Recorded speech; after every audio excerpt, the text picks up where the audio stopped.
Amém. Do teu falar sou cúmplice, Senhor Jesus. Possamos ser cúmplices do falar do Senhor.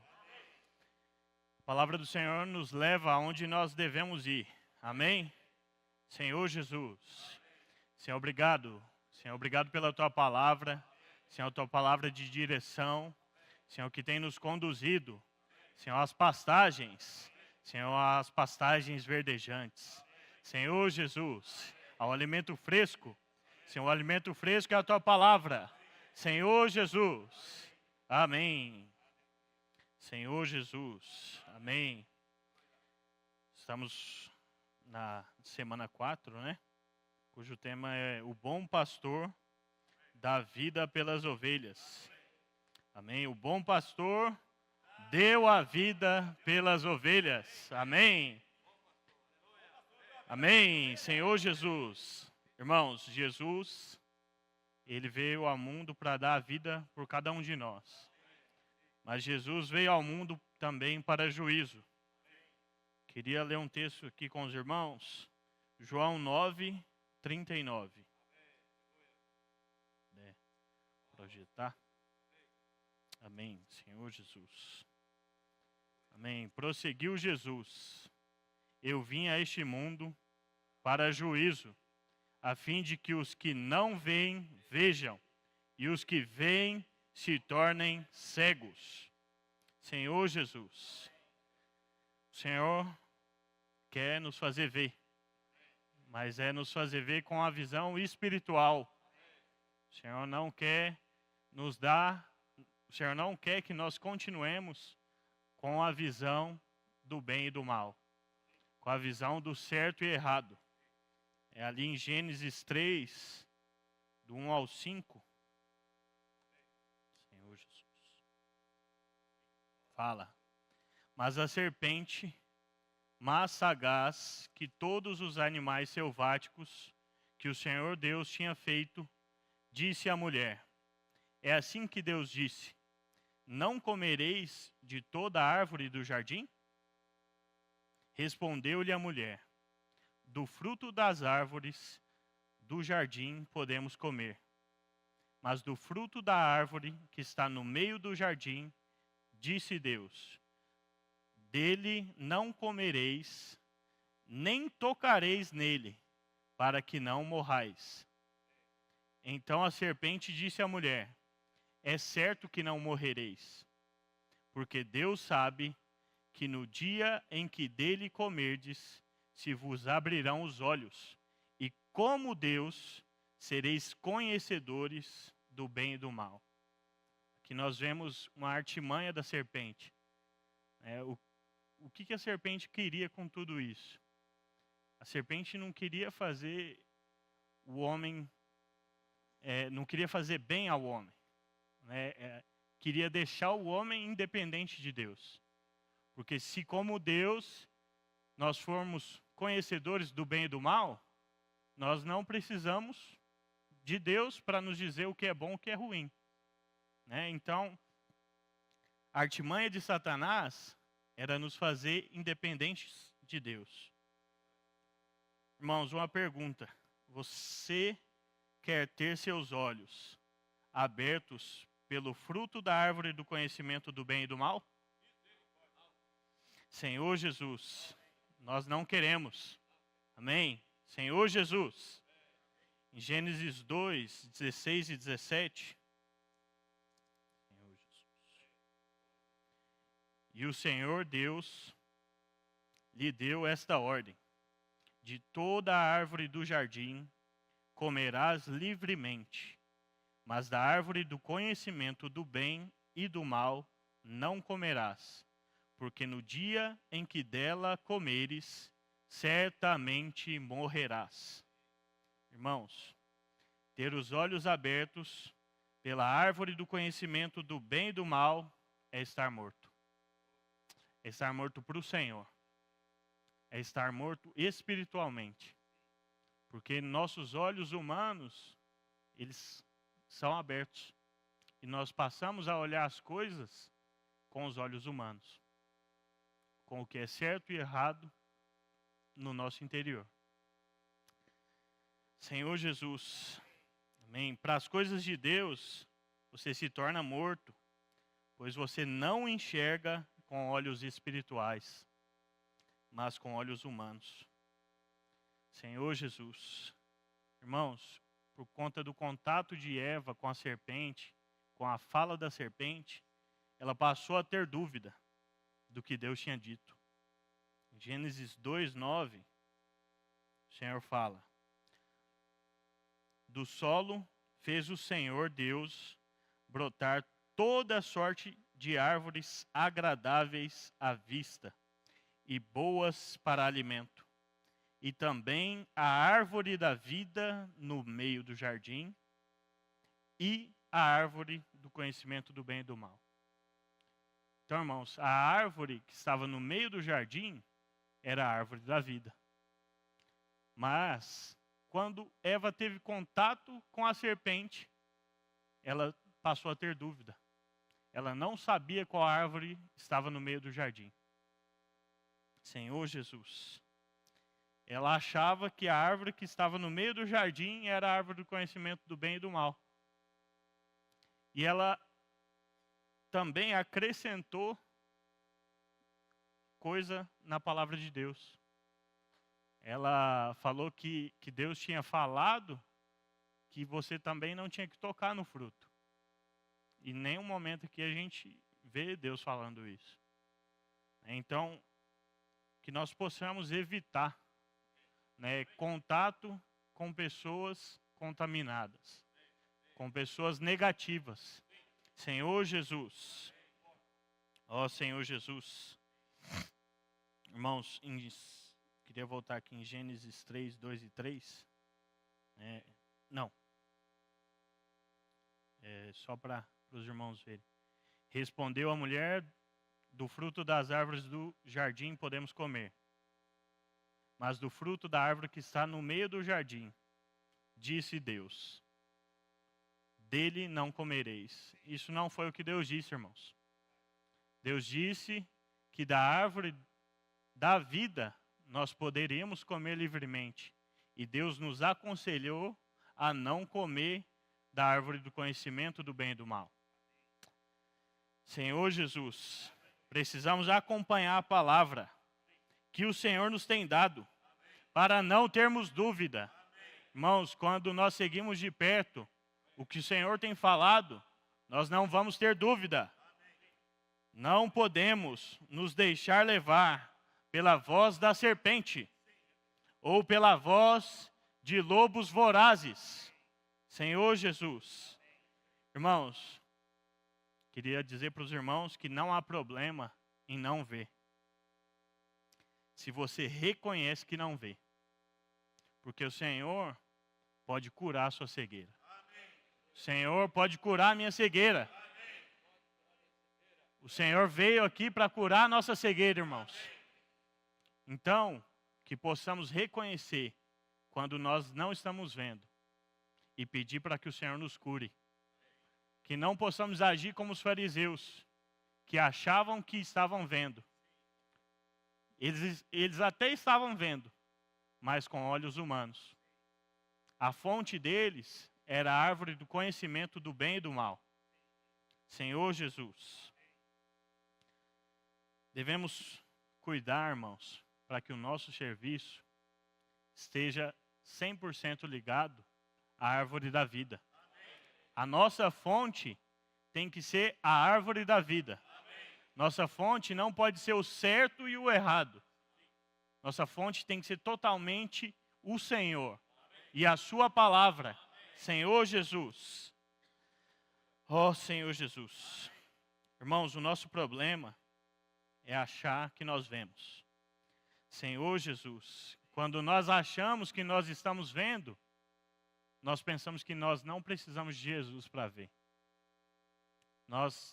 Se nós já estamos vendo, por que Jesus precisa me iluminar se eu já estou vendo? Irmãos, se eu falo para Jesus que eu já estou vendo, eu estou falando para Ele que eu não preciso da cura para a minha cegueira.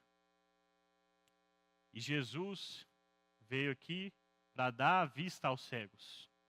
Senhor Jesus, Queria ler com os irmãos João 9, 40 e 41.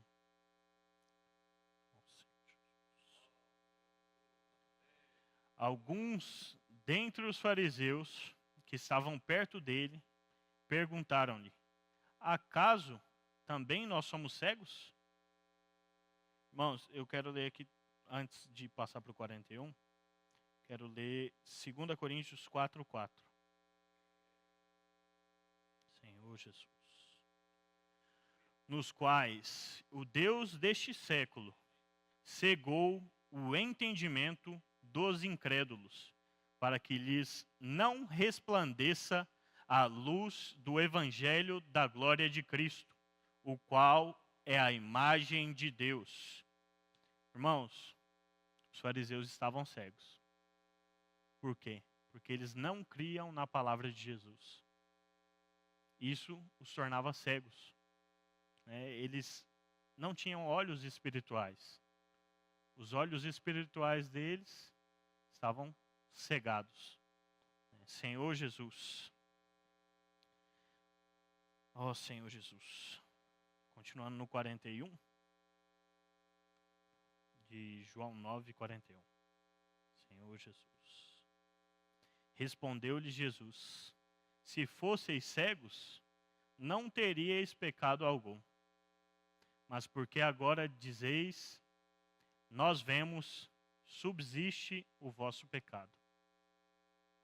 Irmãos, para Jesus não importava se eles eram cegos. Se eles fossem cegos, o pecado deles não tinha subsistido. Mas como eles achavam que estavam vendo, o pecado subsistiu. Senhor Jesus. Amém. Os olhos deles estavam abertos para o que era certo e errado. Eles caíram na artimanha de Satanás. Eles achavam que não precisavam de Jesus. Irmãos, Jesus é a representação de Deus aqui nessa terra. Jesus é tudo o que nós precisamos.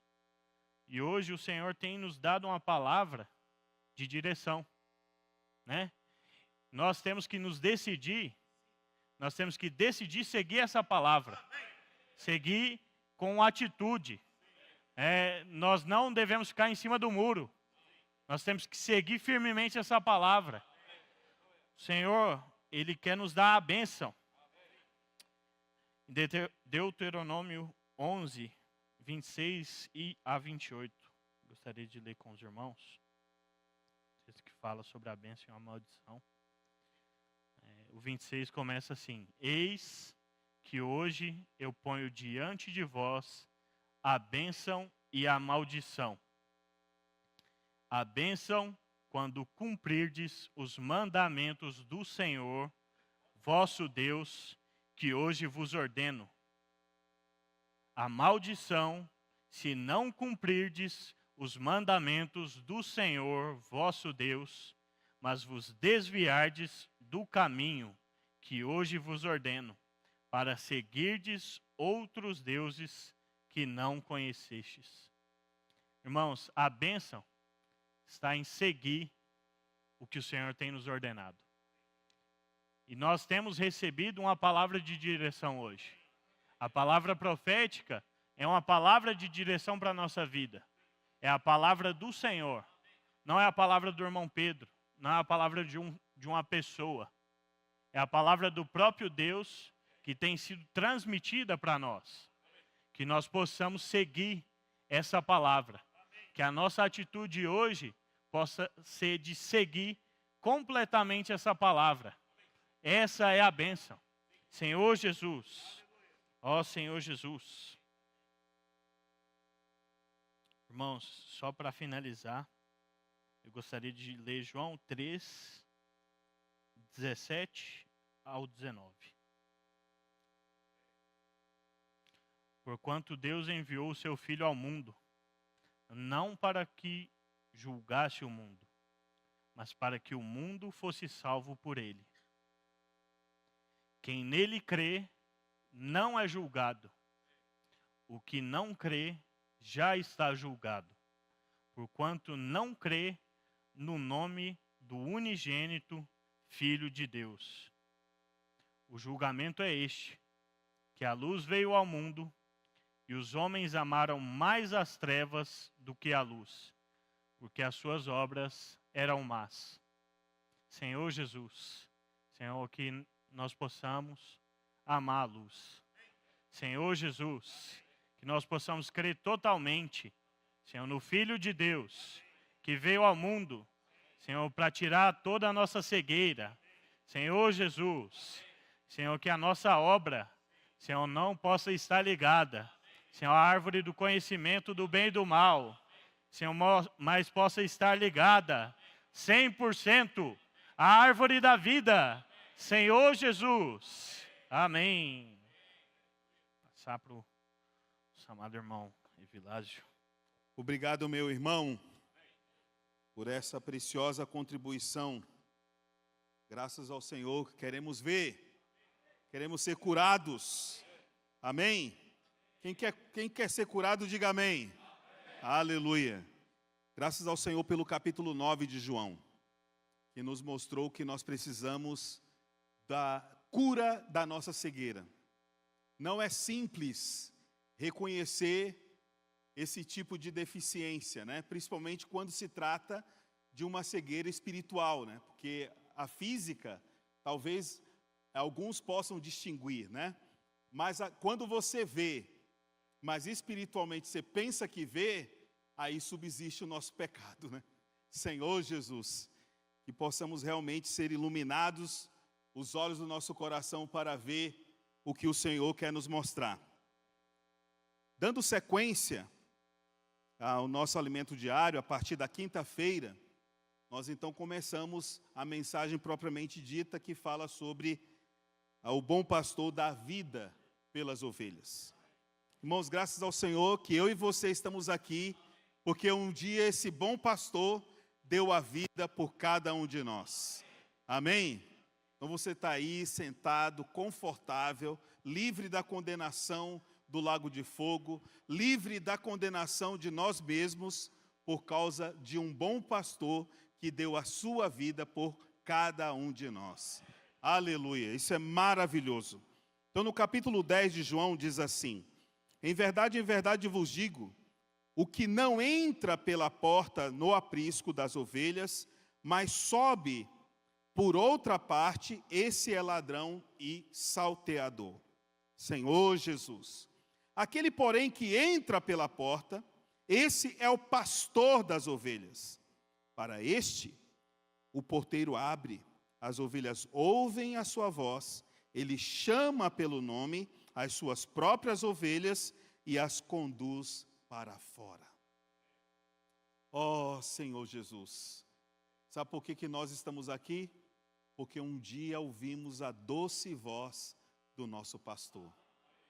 E nós saímos, nós fomos para fora, fez-nos sair para fora. Senhor Jesus, obrigado, Senhor, porque Tu és o nosso bom pastor. E o bom pastor que Tu és, Tu nos deste a Tua vida. Senhor Jesus, o Senhor nos chamou pelo nome, a cada um de nós. Depois de fazer sair todas as que lhe pertencem, vai adiante delas, e elas o seguem, porque lhe reconhecem a voz. Vocês estão com aquele videozinho aí preparado? Pode passar aqui. 2 minutinhos e 11 segundos para a gente ver esse cenário de um pastor que chama por sua voz as ovelhas, e as ovelhas então reconhecem a sua voz e saem. Entretanto, alguns vão tentar fazer o mesmo que o bom pastor fez, mas não conseguem. E eu espero que nós sejamos assim também, né? Não darmos ouvidos para os estranhos, mas reservar os nossos ouvidos apenas para a voz do nosso bom pastor. Amém. Aleluia. Falei tanto, né, para ver se dá tempo aqui, né, mas parece que não entenderam ainda. Amém.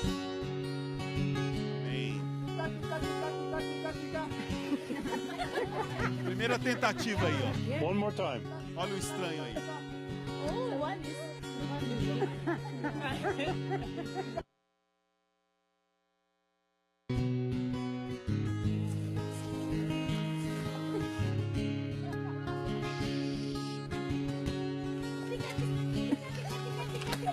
Oh, good.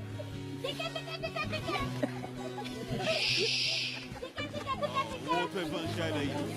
Consegue ouvir? Não atende essa voz. Terceira tentativa. Olha a outra voz.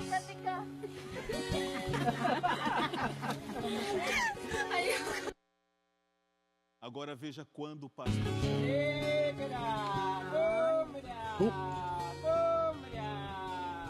Look at them. Look at them.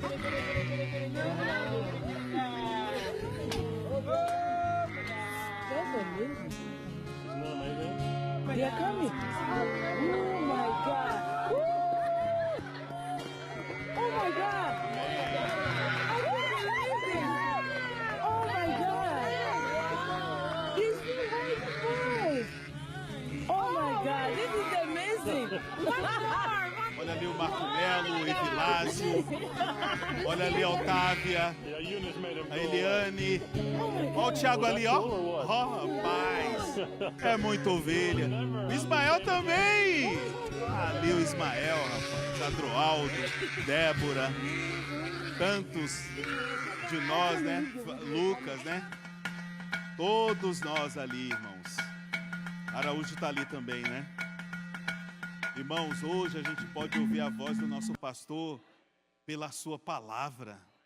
Sua palavra e sua voz são inconfundíveis. Senhor Jesus, por isso nós precisamos ter esse coração, né, cheio de Cristo, para que discirna qualquer palavra e voz que não seja aquela que vem do nosso precioso pastor. Ó Senhor Jesus. Ainda no capítulo 10, versículo 5, prossegue.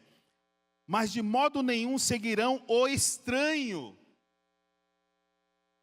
Antes fugirão dele, porque não conhecem a voz dos estranhos. Lembro-me uma ocasião, Tiago ministrando aqui, ainda era mais jovem do que ele é hoje. Ele, acho que estava fazendo estágio na Casa da Moeda, né? E naquela ocasião, ele estava falando como distinguir uma nota falsa da nota verdadeira, né? Aí ele falou, e aquilo ali marcou meu coração. Nós não somos ajudados e educados na nossa formação acadêmica a estudar notas falsas. A gente estuda apenas a verdadeira. Quando vê a falsa, você sabe que não é a verdadeira. Então, o ponto aqui é nós darmos foco, pomos nosso coração para ouvir a voz do verdadeiro. Porque quando for falso, você saberá. Amém? Então não se preocupe em ficar estudando nota falsa, ouvindo a voz estranha. Não. Deposite, dedique-se, né, à voz do nosso Senhor. E a sua palavra traz consigo a sua voz, traz consigo as suas características, as suas intenções para conosco. Amém?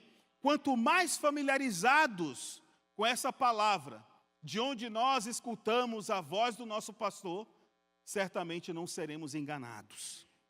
E aqui, irmãos, se a gente olhar o capítulo 10 também, sob o ponto de vista das ameaças, nós podemos detectar aqui 5 tipos de ameaças que o rebanho sofre, pode sofrer. A primeira foi mencionada no final do versículo 1, que é o ladrão e salteador. O ladrão, ele é fácil de distinguir, né? Ele chega, ele é abrupto, ele dá a voz do assalto, né? Ele te subtrai coisas e tudo mais. O salteador, ele é um ladrão ao longo da estrada. Aí ele é mais sofisticado, ele arma ciladas, ele faz armadilhas, não é? E te ataca ali de sobressalto. Senhor Jesus. Então, o ladrão e o salteador são dois tipos de ameaças que o rebanho pode sofrer. E ele vem para matar, roubar e destruir. Nunca a sua intenção é de edificar, mas é de destruir ou comprometer a edificação. Por isso, amados irmãos, nós precisamos estar atentos. Há poucos dias estivemos numa localidade porque estava sofrendo ameaça de um desses tipos aqui de ameaças. E nessa hora não dá para ser bonzinho. Nessa hora nós precisamos ser firmes. Senhor Jesus. A terceira ameaça, essa que a gente acabou de ler no versículo 5, que é do estranho. Ele vem com a sua voz, como aquelas tentativas ali, tentando te engambelar, te enrolar, te enganar, né? Fazendo promessas, como aqui a própria serpente fez, né? Para Adão e Eva ali no jardim. Mas, graças ao Senhor, hoje, a luz do Evangelho, a luz da glória de Deus brilhou para nós. E nós não somos mais enganados, ou não podemos mais ser enganados, pela voz dos estranhos. Senhor Jesus. A quarta ameaça está no versículo 12, que é a do mercenário.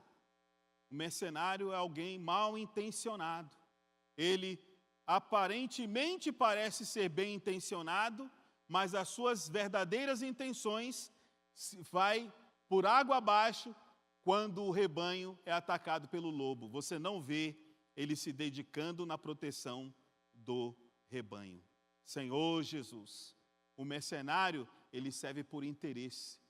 Por isso, irmãos, todos nós que servimos o Senhor, devemos fazer por amor ao Senhor. Não busque qualquer outro interesse senão a motivação do amor do Senhor, de nos tornar dignos de poder servi-lo e servir os santos. Amém?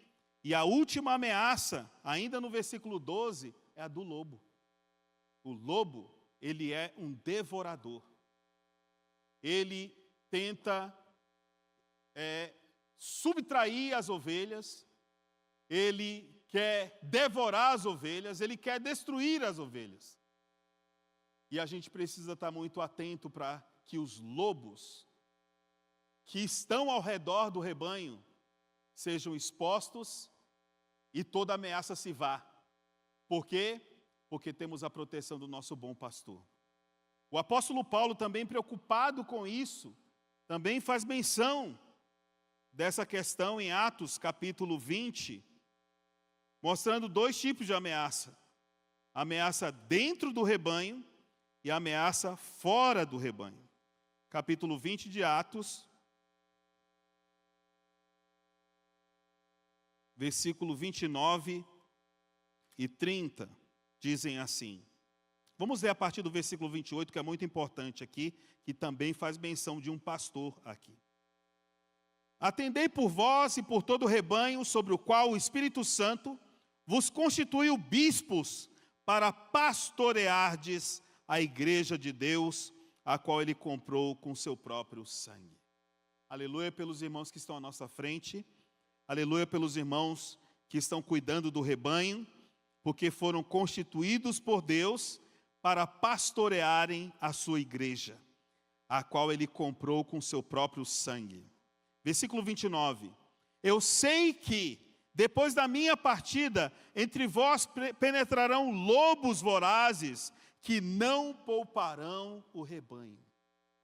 Vejam, aproveita a partida do apóstolo, o cuidado direto do apóstolo, se vale disso para tentar atacar como lobos, penetrar entre o rebanho como lobos vorazes para não poupar o rebanho. Senhor Jesus, por isso que a gente precisa estar perto da palavra, né? Da palavra profética. Ela nos traz segurança e é um repelente para lobo. Amém? Versículo 30 mostra a ameaça dentro do rebanho. O lobo é uma ameaça que vem de fora, mas aqui ele chama a atenção para dentro do rebanho. Versículo 30 diz: e que dentre vós mesmos se levantarão homens falando coisas pervertidas para arrastar os discípulos atrás deles. Quando a gente lê esse texto e vê palavras, né, falando coisas pervertidas, a gente não pode se enganar que a primeira abordagem não tem perversão nenhuma, mas a intenção é pervertida. Quantos não ouvem, não são assediados por palavras iludibriadoras, mas no final querem te afastar do rebanho, da proteção do rebanho. Lembro-me uma vez, pregando evangelho em Rio Verde, a gente encontrou uma veterinária, né? E por jesuicidência, o tema que a gente estava abordando aqui era o capítulo 10 de João. E aí, conversando com ela ali, compartilhando as coisas do Senhor, ela disse o seguinte: sabe por que o lobo, ele não ataca o rebanho? Ele ataca uma ovelha, geralmente a que está desgarrada do rebanho ou distante do rebanho. Porque a retina do lobo, quando ele olha para o rebanho, projeta uma imagem de que é uma grande ovelha, que ele é incapaz de atacar. Então, quando ele vê uma ovelha, ele vê um alvo muito frágil e que ele é capaz de subjugar. Mas o rebanho, não. Então, a nossa proteção não é estar apartado do rebanho, é estar na esfera do rebanho. Então, quanto mais arrebanhados estivermos, mais protegidos estaremos. Amém? Senhor Jesus. Então, amados irmãos, de um lado, a gente precisa contar com a proteção do nosso bom pastor, ouvindo a sua voz, acompanhando a direção que ele está nos dando. Ele não fica atrás do rebanho, ele está adiante do rebanho, conduzindo-nos com sua voz, com a sua palavra. Essa palavra é a palavra deste momento, que é a palavra profética. E ele, nas suas atividades, ele também é a porta. Ó Senhor Jesus, nosso Senhor é o bom pastor, mas ele também é a porta. O versículo 7 diz: Jesus, pois, lhes afirmou de novo: em verdade vos digo, eu sou a porta das ovelhas. Irmãos, nós temos uma porta. A porta das ovelhas é o Senhor, é uma pessoa. Versículo 8: todos quantos vieram antes de mim são ladrões e salteadores, mas as ovelhas não lhes deram ouvido. Eu sou a porta. Se alguém entrar por mim, será salvo. Entrará e sairá e achará pastagem. Puxa, irmãos, e a pastagem que ele nos dá, a pastagem que ele nos serve é algo fresco. É uma palavra nova, uma palavra para este momento, para nos dar direção. Mas qual tem sido o conteúdo dessa palavra profética que tem sido ministrada para nós? Que tem sido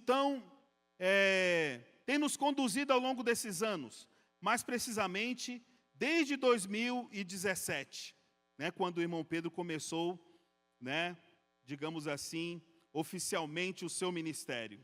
Então selecionei aqui algumas porções e até spoiler de um livro que está sendo produzido ainda, que mostra o quanto que o Senhor tem ministrado para nós, o quanto que esse legado que Ele tem nos dado, que Ele tem deixado, é um legado rico, fresco e novo.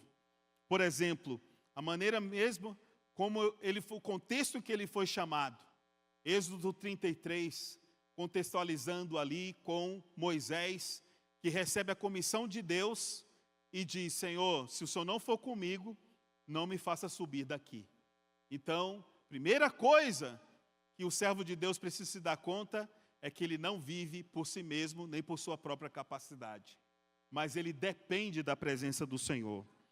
Outra grande revelação que a gente tem visto e tem sido a esfera da nossa comunhão é a vontade de Deus descrita em Efésios capítulo 1, versículos 9 e 10 e versículos 22 e 23, indicando que o Senhor quer ser o cabeça sobre todas as coisas. E quando ele encabeçar todas as coisas, então virá o fim. Senhor Jesus, o único ministério cuja finalidade é a edificação do corpo de Cristo. Senhor Jesus, a importância do entusiasmo, da inclusão e da excelência. Usar o esplênquido de Cristo para servir na igreja. Importantes lições sobre liderança. Aquela figura da sarça, onde nós nos damos conta que nós não somos o combustível para que Deus realize a sua obra. A palavra profética e o seu efeito em nossas vidas. O maravilhoso relacionamento entre Deus e o Pai, entre o Pai e o Filho. O ponto máximo da salvação descrito em João capítulo 14 a 17. A força operante da glória. A glória não é estática, ela é viva, ela é ativa. A plena salvação de Deus revelada em Hebreus. A visão de Apocalipse 12 e o chamado dos vencedores. A estrutura da vida cristã, fé, amor e esperança. Saber quem somos e qual nossa função à luz da igreja de Filadélfia. O propósito, realidade e a manifestação do reino. E o milagre da aurora. E tantas outras porções, irmãos. Eu me lembro que estava aqui, acho que era um Partido do Pão. Ali estava o pedestal do microfone e a irmã Mércia levantou. Ela estava, acho que era pós-pandemia, passado um longo tempo, lendo muitos livros, ela levanta e faz um resumo de grandes porções que nós estávamos desfrutando naquela ocasião. Eu não sei, mas poucos perceberam que ela fez um resumo maravilhoso de tudo que a gente tem desfrutado até aqueles dias. Irmãos, nós precisamos ser tais ovelhas que se assentam para ruminar a palavra, que se assentam para ouvir a voz do pastor, que não só se preocupam com a sua própria dieta, mas se preocupam com a dieta dos outros.